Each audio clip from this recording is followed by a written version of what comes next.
ආයුබෝවන් කියලා පිළිගන්නවා හැමදෙනෙක්ම.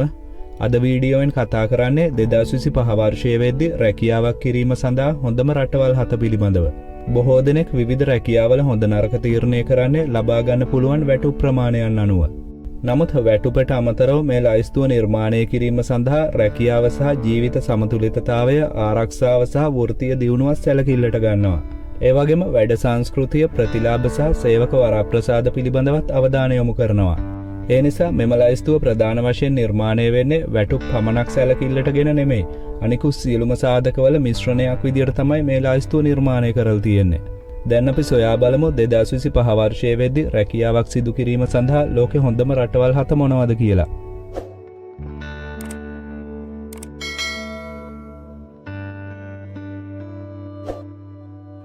අංක 7 කැනඩාව. කැනඩාව කියන්නේ ඉතාමත්ම හොඳ වැඩ සංස්කෘතියක් පවතින රටක්. මෙහි විදේශිකයන්ට ඇති පිළිගැනීම ඉතාමත්ම ඉහළයි. ඒ වගේම රට තුළ ඉතාමත්ම ශක්තිමත් කම්කරු නීති පද්ධතියකුත් පවතිනවා. එහි ප්‍රතිඵලයක් විදියට විශ්‍රාම ගිය විටත් ඉහළ වරප්‍රසාද භුක්ති විඳින්න පුළුවන්. ඒ වගේම මෙහි ඇති තවත් වාසියක් වෙන්නේ බොහෝ රැකියාවන් සඳහා භාෂා දැනුම වශයෙන් ඉංග්‍රීසි දැනුම පමණක් අවශ්‍ය වීම. කැනඩාවේ රැකියාවක් ලබා ගැනීමට ඇති අභියෝග විදියට හඳුන්වන්න පුළුවන් වෘත්තීය රැකියා බලපත්‍ර ලබා ගැනීම සඳහා පවතින දැඩි තරඟය සහ දැඩි පුහුණුවක් අවශ්‍ය වීම. අංක 6 වෙන්නේ සිංගප්පූරුව. සිංගප්පූරුව සැලකෙනවා ඉතාමත්ම ඉහළ වැටුපක් ලබා ගන්න පුළුවන් අඩු බදු අනුපාතයක් සහිත රටක් විදියට. එහි විදේශීය ප්‍රජාව සඳහාත් ඉතාමත්ම ඉහළ පිළිගැනීමක් පවතිනවා. ඒ වගේම අනෙකුත් ආසියානු රටවල් සමග සැසඳූ විට මෙහි රැකියාව සඳහා ඉංග්‍රීසි පමණක් ප්‍රමාණවත්. උදාහරණ විදියට ජපානය, කොරියාව වගේ රටවල රැකියාවන් ලබා ගැනීම සඳහා ඒ රටවල භාෂාවන් අවශ්‍ය වෙනවා. නමුත් සිංගප්පූරුවේ රැකියා ලබා ගැනීමට එහෙම අවශ්‍යතාවයක් නැහැ. සිංගප්පූරුව තුළ පවතින්නේ ඉතාමත්ම කාර්යක්ෂම රජයක් වගේම අඩු දූෂණයක්. ඒ නිසා ලේඛන සකස් කිරීම වගේ දේවලුත් ඉතාමත්ම පහසුයි. නමුත් මෙහි පවතින අවාසි විදියට සැලකෙනවා දැඩි වැඩ සංස්කෘතිය සහ ඉතාමත්ම ඉහළ ජීවන වියදම. අංක 5 ස්වීඩනය. ස්වීඩනය කියන්නේ ඉතාමත්ම ඉහළ සේවක වරප්‍රසාද ලබා දෙන ස්කැන්ඩිනේවියානු රටක්. රටේ සමානාත්මතාවය ඉතාමත්ම ඉහළ මට්ටමකින් පවතිනවා. ඒ නිසා විදේශිකයන්ට වුණත් මෙහි ඉතාමත්ම ඉහළ පිළිගැනීමක් පවතිනවා. ඒ වගේම ස්වීඩනය ලෝපුරා වඩාත් ජනප්‍රිය වෙන්නේ ඉතාමත්ම ප්‍රගතිශීලී කම්කරු නීති සඳහා. උදාහරණයක් විදියට ස්වීඩනය තුළ දරු උපතක් සිදු වුණොත් දෙදෙනාටම නිවාඩු ලැබෙනවා. ඇතරම එවැනි රටවල් පවතින්නේ ඉතාමත්ම සුළු වශයෙන්. ඒ නිසා මේ සැලකෙනවා ඉතාමත්ම ත්‍යාගශීලී කම්කරු නීති පවතින ඉතාමත්ම උසස් රැකියා සංස්කෘතියක් පවතින රටක් විදියට.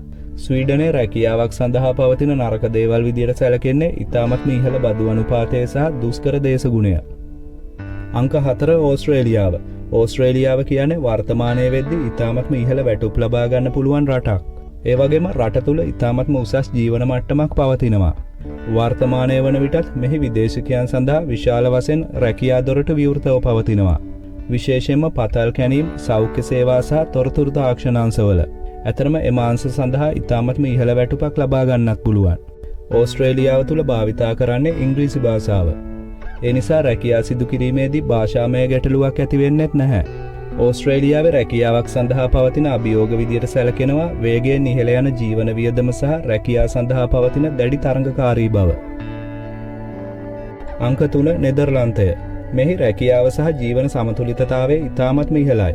ඒ නිසා ඉතාමත්ම ඉහළ මානසික සෞඛ්‍යයක් සහිත රටක් විදියට නෙදර්ලන්තය සැලකෙනවා. ඒ වගේම රටේ පවතින කම්කරු නීති රීතිත් ඉතාමත්ම ප්‍රගතිශීලී. නෙදර්ලන්තය කියන්නේ ඉංග්‍රීසි මූලික කරගත් රටක් නෙමෙයි. නමුත් මෙහි ඇති විශේෂත්වයක් වෙන්නේ ඉංග්‍රීසි පමණක් කතා කරන්න පුළුවන් අයටත් බොහෝ රැකියා විවෘතව පැවතීම. රැකියාව සඳහා වන අභියෝග විදියට සැලකෙනවා දැඩි තරඟකාරී බව සහ ඉහළ බදු අනුපාතය. අංක 2 ජර්මනිය. ජර්මනිය කියන්නේ ගෝලීය වශයෙන් ඉතාමත්ම ශක්තිමත් රැකියා වෙළඳපොළක් සහිත රටක්. විශේෂයෙන්ම ඉංජිනේරු, තොරතුරු තාක්ෂණ සහ නිෂ්පාදන අංශවල. මේ සැලකෙනවා සේවක වරප්‍රසාද ඉතාමත්ම ඉහළින් අනුගමනය කරන රටක් විදියට. ඒ නිසා රැකියාවෙන් පසු විශ්‍රාම ජීවිතයත් ඉතාමත්ම ඉහළ මට්ටමකින් ගත කරන්න පුළුවන්. ඒ වගේම ජර්මනිය තුළ වැටුප් සහිත නිවාඩු සහ ශ්‍රම ආරක්ෂණයත් ඉතාමත්ම ඉහළයි. ජර්මනිය රැකියාවක් සඳහා පවතින අවාසි විදියට සැලකෙනවා භාෂා බාධකය සහ විදේශිකයන් සඳහා නිලධාරිවාදය.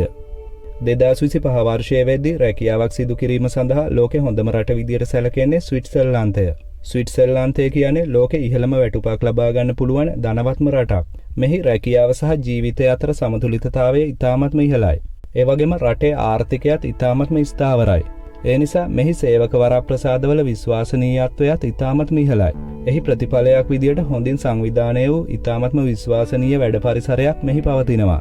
ස්විට්සර්ලන්තයේ රැකියා සඳහා පවතින අභියෝග විදියට සැලකෙනවා ඉතාමත්ම ඉහළ ජීවන වියදම සහ තරඟකාරී රැකියා ඉල්ලුම. ඉදිරියටත් මේ වගේ වටිනා වීඩියෝස් නරඹන්න අපිව සබ්ස්ක්‍රයිබ් කරන්නත් අමතක කරන්න එපා. සුබ දවසක් හැම දිනෙකටම.